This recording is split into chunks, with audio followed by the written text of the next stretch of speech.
Hello again. Long time no see. I recorded a video last weekend,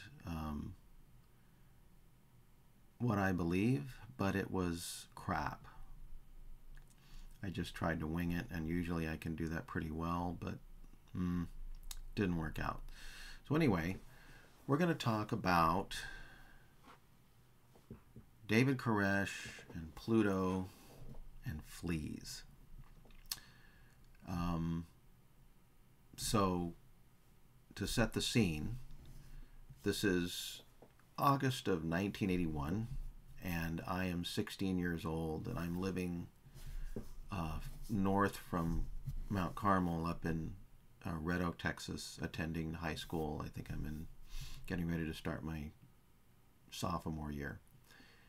And David Koresh, who is at this point Vernon Howell, has just begun coming to Mount Carmel regularly as a new member, just getting into the group and learning the doctrines and everything.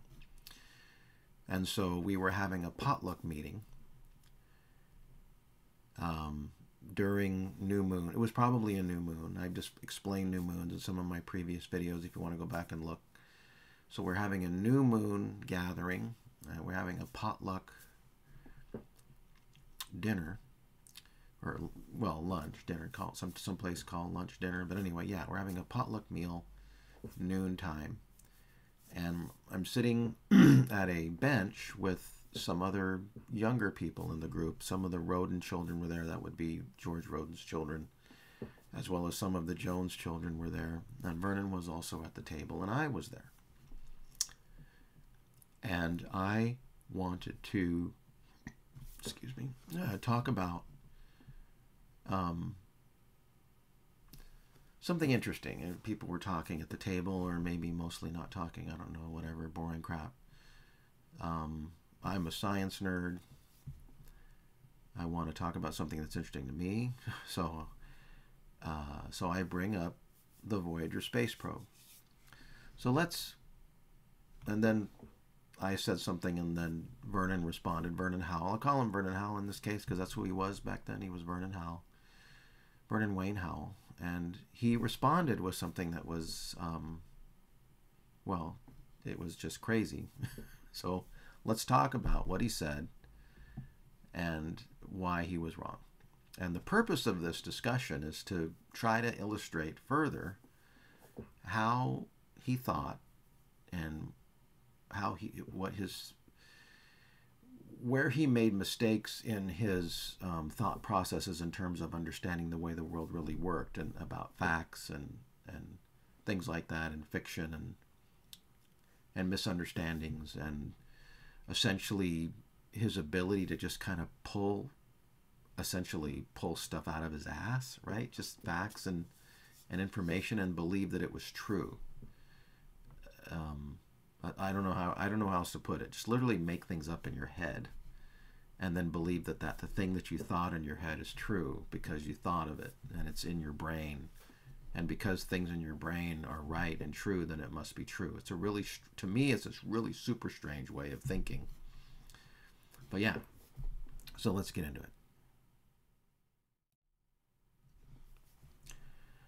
All right, so the first thing that I want to talk about is to set the stage here. So this is the Wikipedia page for the Voyager 2 space probe. Okay, so just basic facts. Voyager 2 space probe launched by NASA on August 20th, 1977. And there's a picture of the Voyager 2 probe. It's basically an unmanned probe, okay? There's no astronauts on this thing. This is launched, this is a communication dish. This is a boom where they can get some instruments out here that are not interfering with other things over here. This is some probably antennas, low gain antennas. So in other words, if this dish is pointing somewhere else and not pointing at Earth, they can still communicate with these and try to get the craft back pointing at Earth. But this is where all the main communication takes place. And then you've got the main body of the craft here, and then over here on this boom is cameras and other instruments. Okay, so it's a really high-tech, sophisticated probe that was sent out This probe was sent out to do what was called the Grand Tour.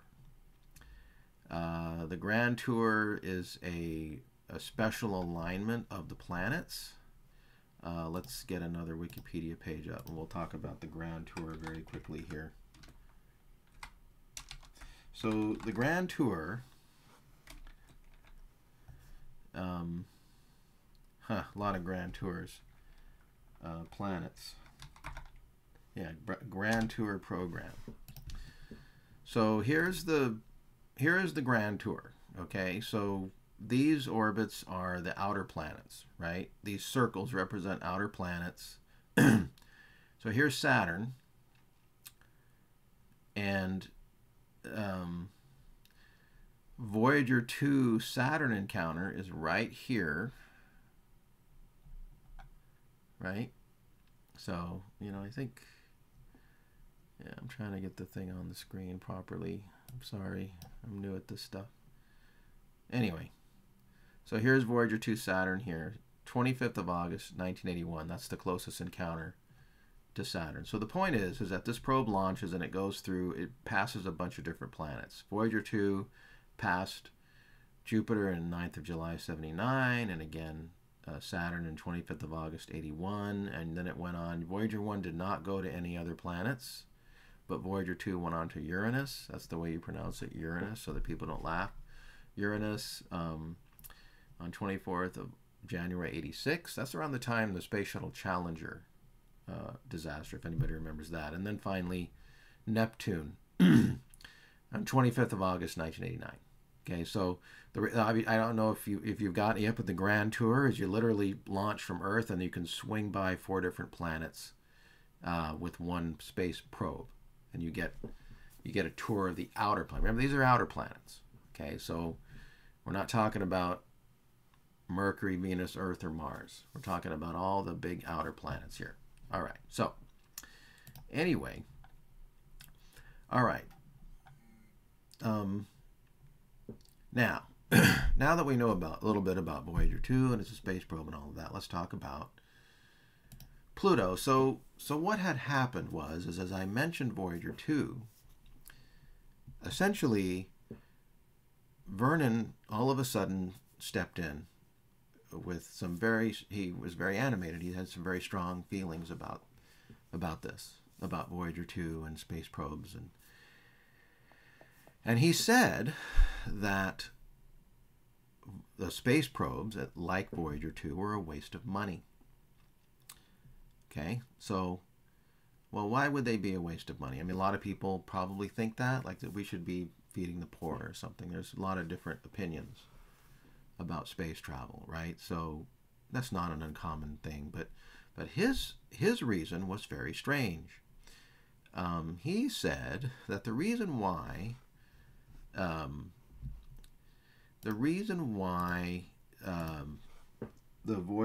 Voyager 2 and space probes are a waste of money was because we had telescopes, and remember, this is 1981, so we had telescopes that could, and I quote as best I can, but it's pretty close.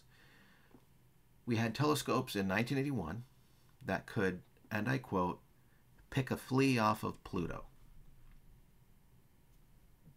Okay. Yeah.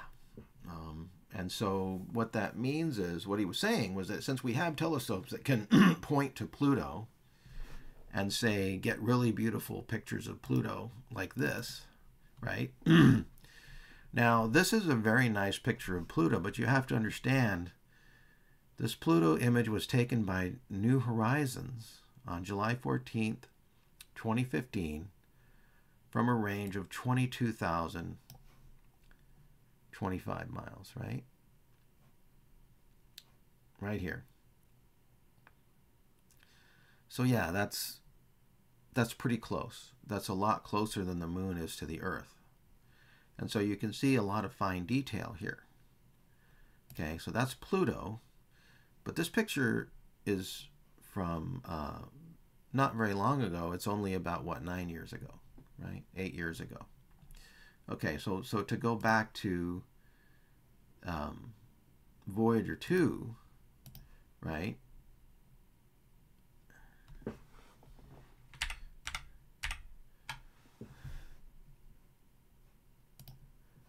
So to go back to Voyager 2, and Pluto, so Voyager 2 never went to Pluto. See, I'm not saying that. What I'm saying is that he believed that Pluto, that telescopes that we had in 1981 were so powerful and so high, so sophisticated and so high tech that they could pick a flea off of Pluto. And so why would we send a space probe out into space to take pictures of planets? It's ridiculous. So so if you kind of break it down, this, and you start to think about it, it starts to illustrate how what I don't know what to call it. Like, so here's Vernon. He's very poorly educated. He's 20 years old, 20 almost 22. He's basically 22, sitting here. He's not particularly interested in space travel or any of these things. He doesn't really know that much about it. But yet he's sitting here and he's kind of doing what, you would call armchair theorizing, right? And he's starting from a belief. So I guess he's thinking about a technology and all the amazing technology we have in 1981. And so he's just making assumptions about, oh, well, we've got telescopes and they must be really super duper powerful and they can go out and look at the universe and see all kinds of things. And you can see Pluto and we can see all the details of the planets. And so he's probably thinking, well, why in the world would scientists and, whatever, other people send space probes out into space? It's stupid. It's a waste of money. So essentially he's sitting there and he's thinking either A, he's smarter than everybody else, or B, he's thinking that maybe there's a conspiracy. He didn't say this, okay, so I want to be clear, but I'm just kind of trying to theorize where his thinking is. Or he's thinking that, maybe there's a conspiracy. People just want to spend money. They'll just send stupid space probes out into space and we'll spend money, and then that way we can have something to do because we're bored. Even though we have telescopes that can take pictures like this, right? This picture of Pluto here. Yeah. So, yeah, we're just going to waste money. And so, something like that, right? And this was a typical problem that he had. He would think things like extrapolate from known. Obviously, he knew there was some things like telescopes, right? And then he knew that telescopes were advancing in technology. Just general pop culture facts that you just pull out of the atmosphere as you're living your life and you hear random things, right, from people. Then you just kind of pull this information together, and most of us probably know that, well, we don't really know that much about it, but hey, so I'm not going to say too much, right? There's telescopes, I know something about them, I don't know exactly what they can do, but not Vernon. He's drawn very strange conclusions, right, from this, that oh, there's telescopes and they're very powerful. Now, okay, so let me share with you a picture. This not this one. Let's see, right here. So before, by the way, Pluto has a moon called Charon. Okay.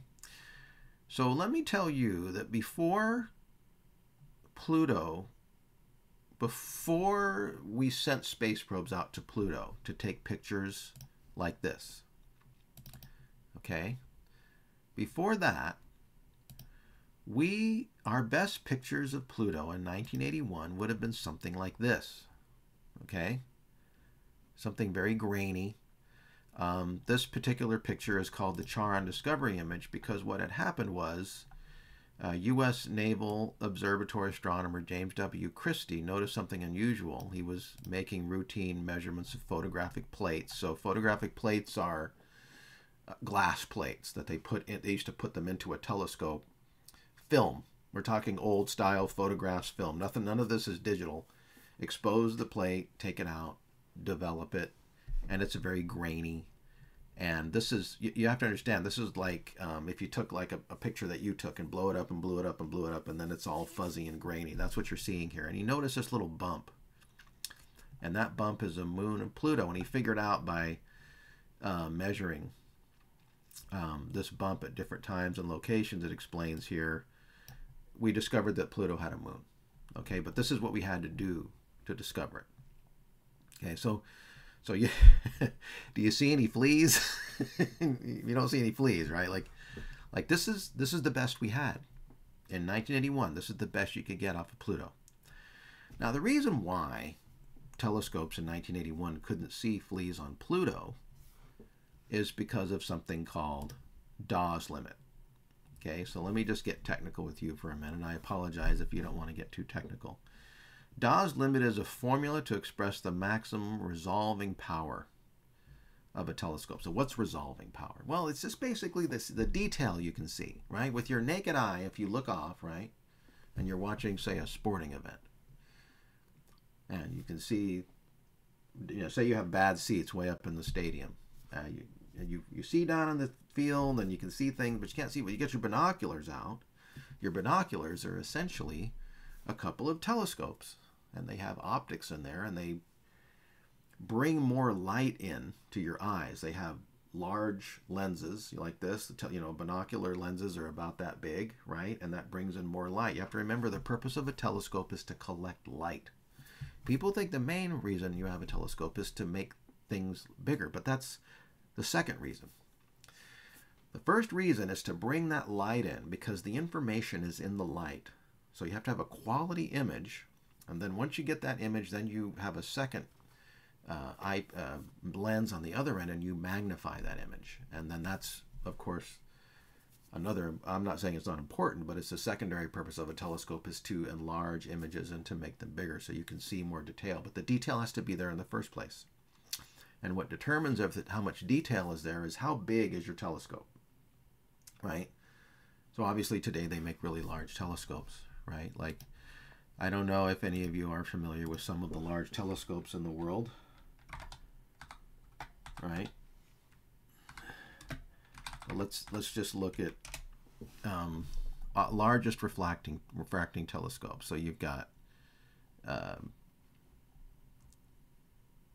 all these telescopes here in the bottom corner. Telescope with aperture greater than 8 meters.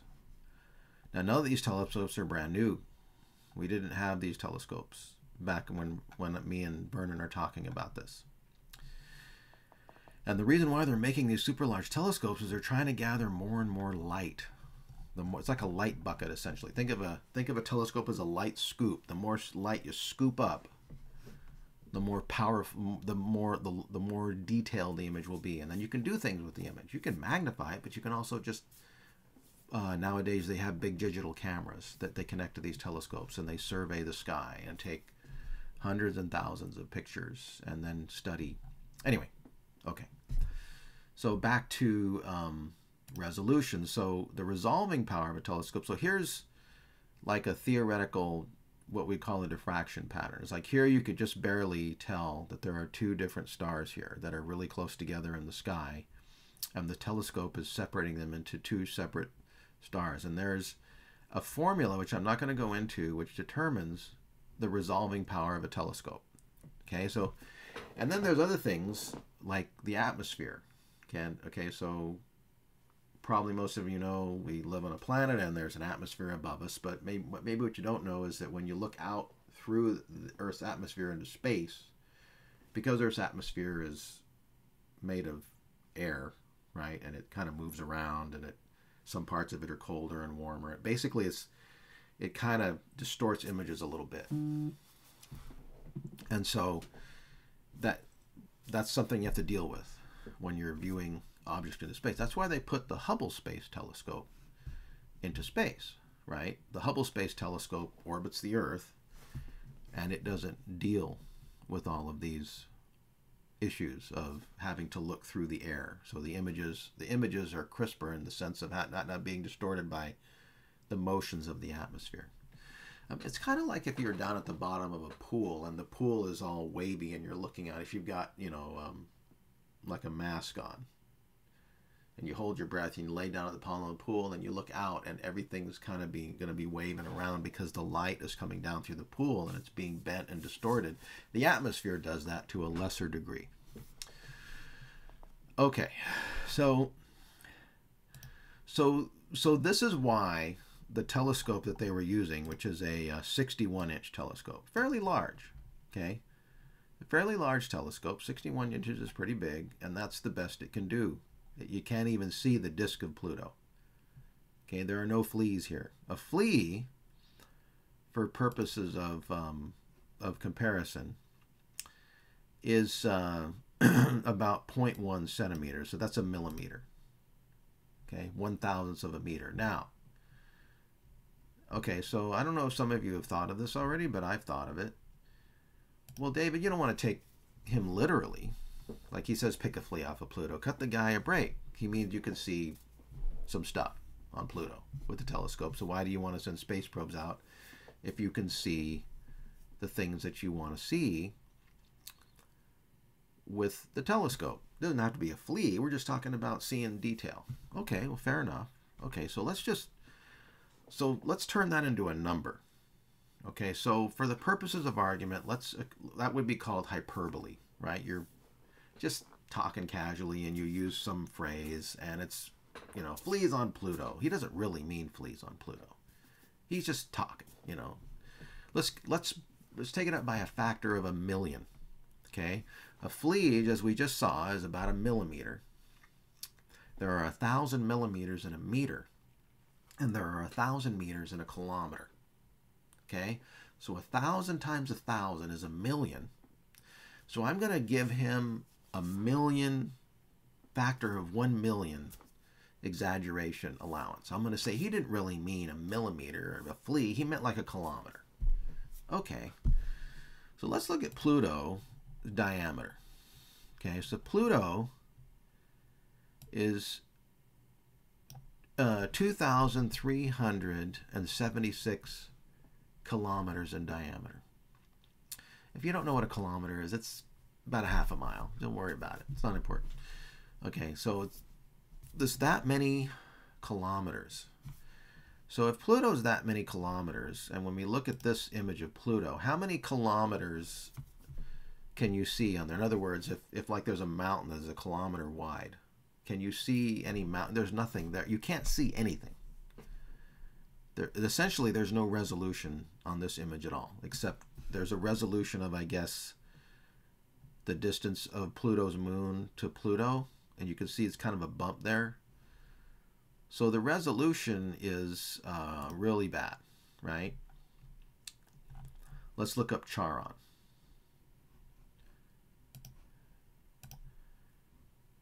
So Charon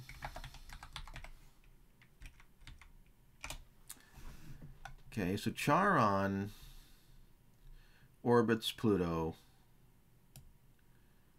from about 19,587 kilometers. So that means that we're looking at this picture here, right? Here's even the discovery of Pluto. So 19,587 kilometers. So here's Charon, this little bump right here, and then here's Pluto, and so that's 19,587 kilometers. So we can see about 20,000 kilometers difference in this picture here. So that's what we can see. So we're about 20,000 times too less of a detail to see a kilometer of anything on Pluto. So even allowing for hyperbole and cutting him a break of 1,000,000, it still doesn't work. He's still very, very wrong in 1981 thinking that we could pick fleas off of Pluto, hyperbolic fleas that are a kilometer long on Pluto, because I'm giving him 1,000,000. Okay. So, well, all right. So let's talk a little bit more about this. So now the Hubble Space Telescope was launched in 1990, and the Hubble Space Telescope can take pictures of Pluto, of course, and it did. And the Hubble is, like I said, it's in space, and it's able to not have to see through the atmosphere, so it gets clearer views. So it does better, and it did do better. And here we go. Here's some pictures of Pluto from the Hubble telescope. Now, this resolution, there's more resolution. In other words, notice we can see here, this is 78, but then here, oh, that's a bit clearer. It's like we're closer to Pluto. We can see differences here. Now, notice this big bright area here. You can see it in the 150 degree and the 180 degree view here. This is according to Seeing Views of Pluto, where they decided to put the prime meridian. If you don't know what that is, don't worry about it. Anyway, they're just different angles of looking at Pluto. Okay, so, well, if we look at that big image of Pluto here, right? This here, this is almost looks like a heart, right? In fact, some people, when they saw that, I love Pluto, right here.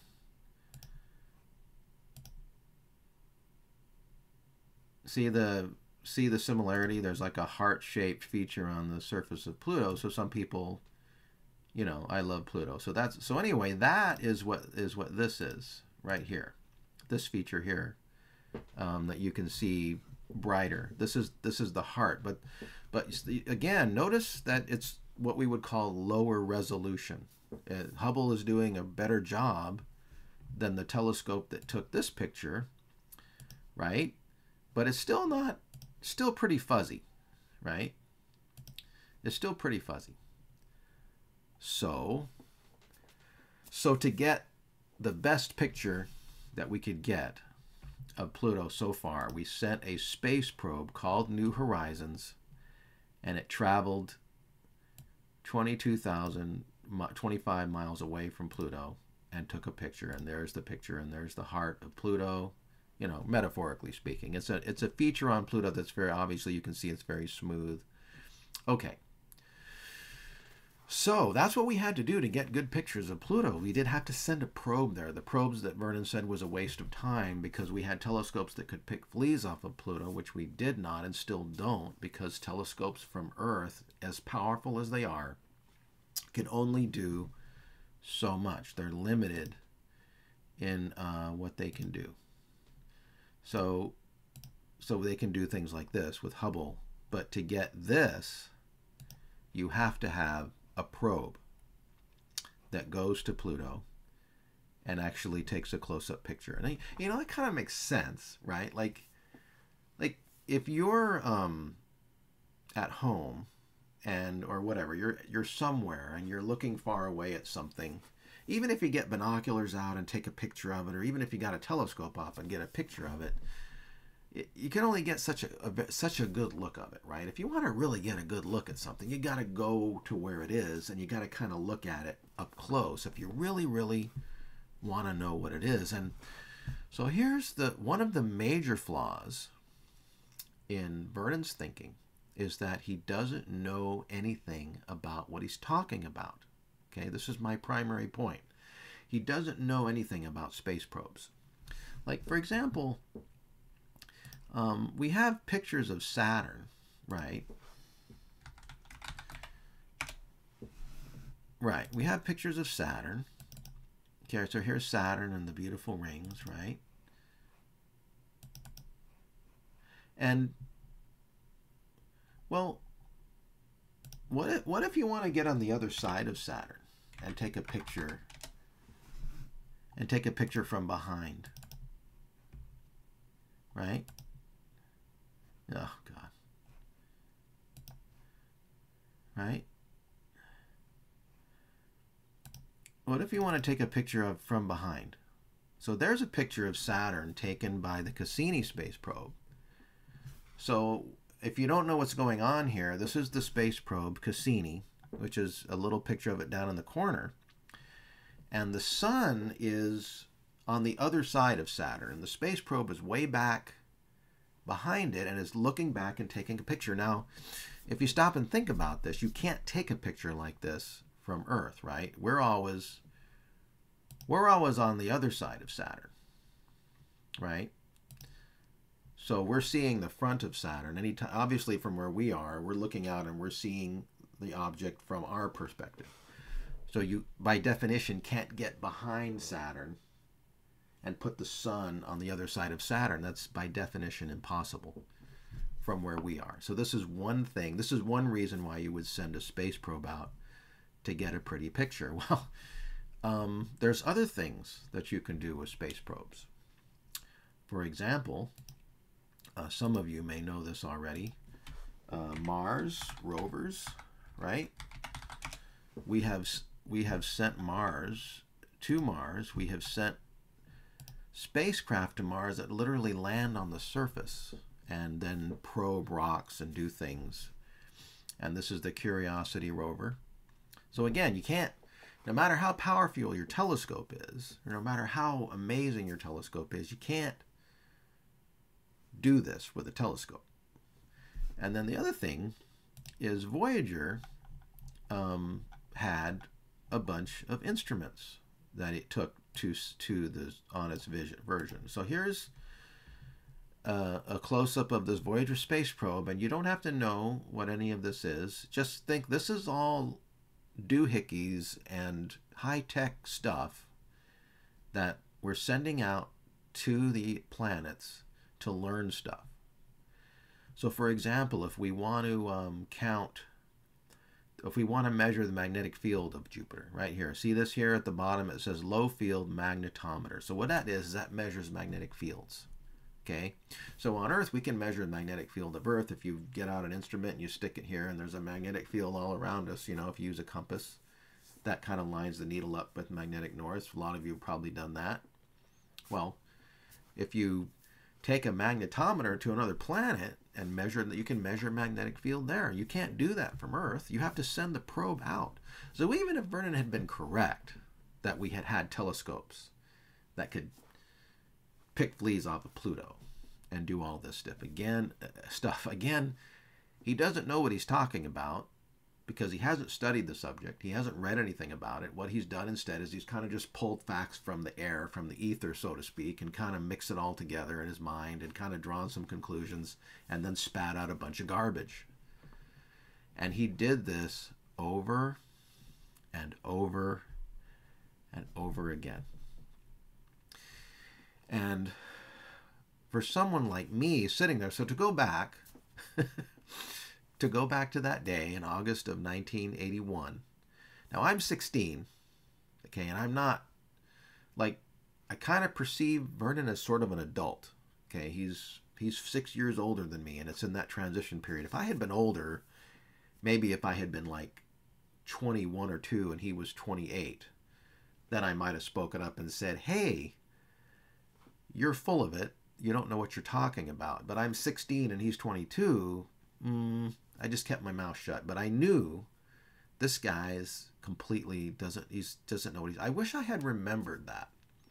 In other words, the lesson is that here's an individual who can open their mouths and say something, but they can just be completely wrong. Because he did the same thing with the Bible, essentially. It's just that, you know, the Bible's kind of different. Now, here we're talking about science and technical things, but with the Bible, yeah, you know, there's a more leeway, I suppose. Which, yeah, I mean, obviously, as you know, I did follow him and everything. But so that kind of concludes my talk on this. Hope you learned something about telescopes and Pluto and things and how they work. And the main lesson to take away from this is just for you to understand a little bit more about how he thought, right? And I'm sure you've met people who kind of, they do that, right? They kind of will open their, you know something, like you know a lot about a certain thing because you're familiar with it. You've done a lot of study and research. I mean, I started studying astronomy when I was 12, and I got bitten by the astronomy bug, and I read books, and in fact, let me tell a little story about. So what happened is I was interested in astronomy, and I wanted to buy a telescope, and my father, and I had this telescope down at the toy store that I wanted to buy because it said, you know, telescope, and had the word telescope on the box. And my father said, well, you know, He gave me some of the best advice my father ever gave me in my life. He said, well, you know, if you want to buy something like a telescope, maybe you should do some research first. I was like, well, yeah, that's a great idea. And I went down to the library and I read books on telescopes. And the kind of telescope that I had would have been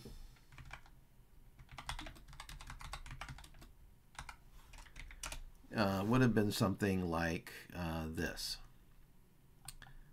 The kind of telescope that I owned would have looked something like this. This is the Cave Astrola.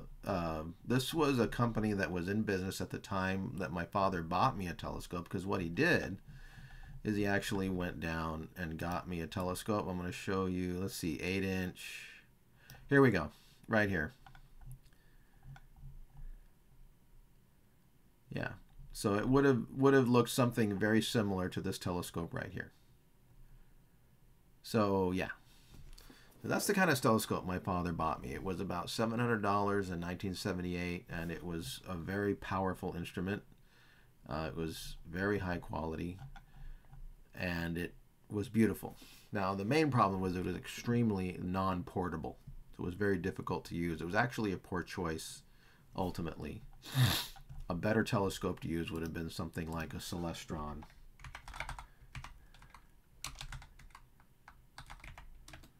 A Celestron 5, like one of these, or a Celestron Nexstar. You can buy one of these from Amazon, and it's like a computerized telescope, and it comes on a tripod. It's easy to set up and tear down, and it's super portable. Would have been far better off getting something like this when I was a kid. But anyway, the point is I had my own telescope when I was 16. I knew how to use it. I knew a lot about astronomy. I knew a lot about how telescopes worked because I owned one. I had read a lot about space probes and Voyager and the reason why we send. I knew. I had studied, and so what I'm trying to say is I'm kind of like informed on the subject based on my own experience. Hands-on experience with this subject. I know quite a bit about it. So when he opens his mouth and starts talking about space books, when he starts talking about telescopes picking fleas off of Pluto, I know that he's wrong. It's not just that I know he's wrong. So and many of you probably have had the same experience. Somebody opens their mouth and starts talking, and all of a sudden they're and you're like, this person doesn't have any clue. But they're just these people are annoying.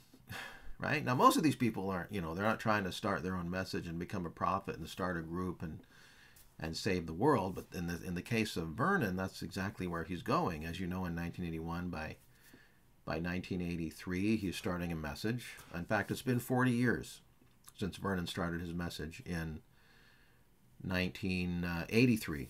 I was going to make a 40-year anniversary in September of 83, but I didn't do it. But anyway, yeah, it's been 40 years since he started his message. So that's where he went off to. So this is kind of how he started. This is kind of an example of the way he was thinking in terms of how he saw the world, how he took facts from the world and kind of jumbled them up in his brain. And then, yeah. And he would do that with the Bible too. Absolutely. So anyway, it's been a while since I talked to you guys. I will eventually make the video what I believe now.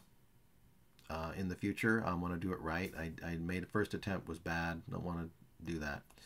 I have 500 subscribers, which is really amazing to me. Yeah, like that's incredible. Okay, 500. That's a lot more than I ever thought I would get. So thank you for the ones who have subscribed.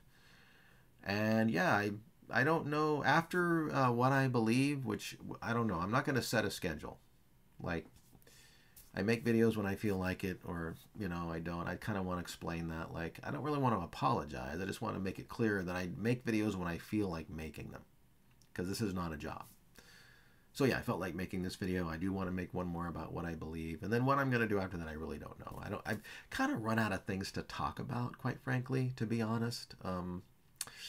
Yeah, we're running out of subject matter. I think as I continue my story, I did begin a story in some of my previous videos, so I could talk about that. We'll see.